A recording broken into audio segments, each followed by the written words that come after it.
Mas isso é muito interessante. Aí tem uma coisa que você estava falando aí, então as pessoas viverem com objetivo. E é engraçado que essa é uma coisa, né, de procurar o objetivo, de ter um norte, é uma coisa que é muito falada em diversos livros que são muito comuns. Mas tem uma frase que eu me lembro sempre que alguém fala sobre isso, que é do Alice no País das Maravilhas, né? Tem aquele gato, a Alice, ela entra no buraco ali pela primeira vez e ela cai lá no mundo das maravilhas ali, e aí ela fala pro gato que ela tá perdida. Então ela chega e fala assim, olha, eu tô perdida, né? Eu não sei pra onde que eu vou, não sei onde eu devo caminhar aqui, eu preciso... E aí ele pergunta pra ela, uma pergunta óbvia pra quem tá perdido, né? Sim. Pra onde você quer ir? E ela fala, não sei. Ele fala, nesse caso, pra quem não sabe pra onde quer ir, qualquer caminho serve. Porque assim, você não tem como estar perdido se você não sabe pra onde quer ir. É óbvio que você tá perdido, né? Se você fala assim, putz, eu vou botar aqui no meu GPS, eu quero ir pra não sei. Ele vai te mandar a qualquer rua, não tem como, ele não tem como. Você precisa ter um destino, né? E como que a pessoa encontra um destino, então?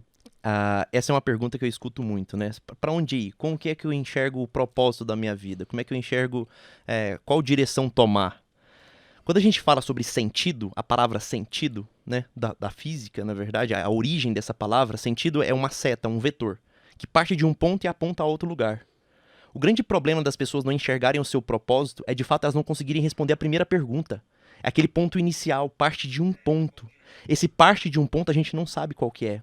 Ou seja, é aquela pergunta que está lá cunhada no umbral de Apolo, lá no templo de Atenas, que Platão já falava, conhece-te a ti mesmo. A gente não sabe quem a gente não tem ideia.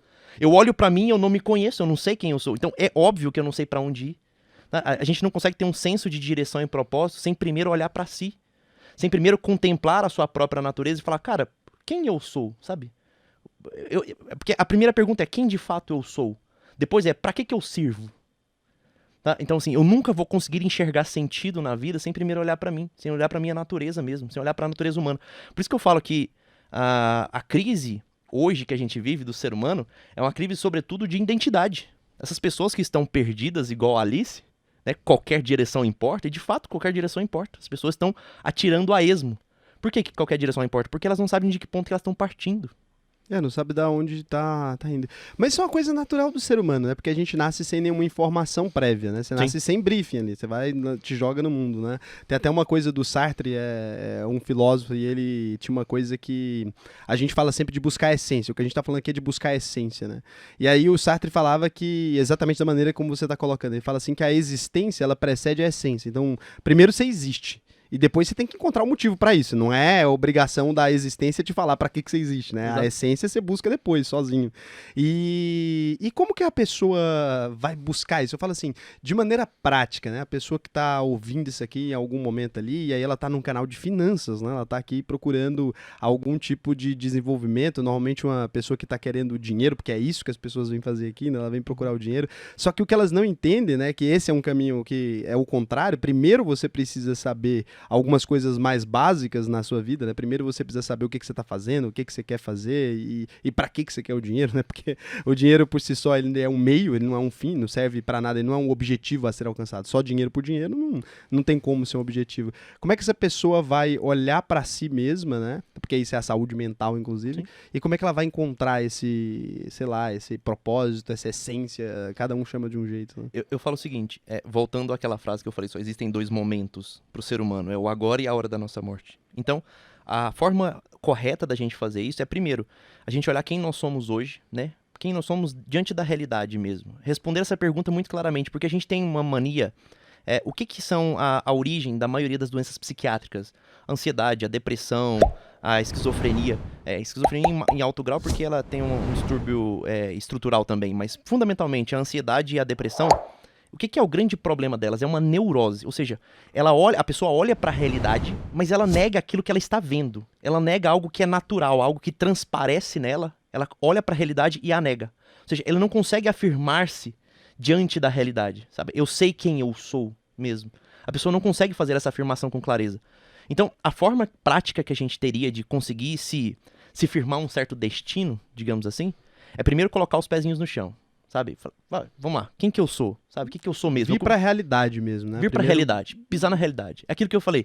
Quem que eu sou? Cara, eu sou um homem de 31 anos, sou casado, sabe? Isso eu já sou. O que mais que eu sou? Eu sou pai de família. Isso eu sou. Sabe? O que mais que eu sou? Sabe? Sei lá, eu sou um psiquiatra, eu sou médico, eu sou católico, eu sou... Isso são as narrativas da minha vida. Isso que que pauta a minha vida. Todas as minhas decisões são pautadas por essas narrativas, então eu preciso me inserir nelas de fato. Né? É claro que elas são mutáveis, é óbvio que sim. Então essa reavaliação tem que ser feita várias vezes. É constante, né? Constantemente. Todo dia essa pergunta se repete, né? Exato, exatamente. E o segundo passo é olhar para o final. Eu sempre faço um exercício, que é um exercício de um filósofo polêmico, mas é um exercício extremamente útil, né? A gente chama ele de necrológio. O exercício é o seguinte, você se imagina, primeiro você faz uma mentalização aqui, sei lá, quantos anos você pretende morrer, vai. Se eu pudesse escolher. Se eu pudesse escolher, cara, eu não gostaria de ser aquelas pessoas muito longevas, não sendo bem honesto, eu não tenho essa pretensão, porque eu acho que o corpo ele vai deteriorando, né? Então, acho que no máximo uns 70, 80, vai. Pronto. Então você imagina o seguinte, tu morreu com 80 anos de idade. Tu morreu com 80 anos, você imagina aquela cena fatídica ali do seu velório, né? Você já bem velhinho, a galera em volta e tudo mais. E a galera fecha o teu caixão, né? Eles descem o teu caixão na cova. E naquele momento ali, você imagina um amigo muito próximo que te conheceu a vida toda, alguém muito próximo de você. E nesse momento em que baixarem o teu caixão e o coveiro jogar a primeira pá de terra em cima, esse amigo ele vai tirar uma carta do bolso e vai começar a ler essa carta para aquelas pessoas que estão ali presentes. Afinal de contas, quem foi o Raul, sabe?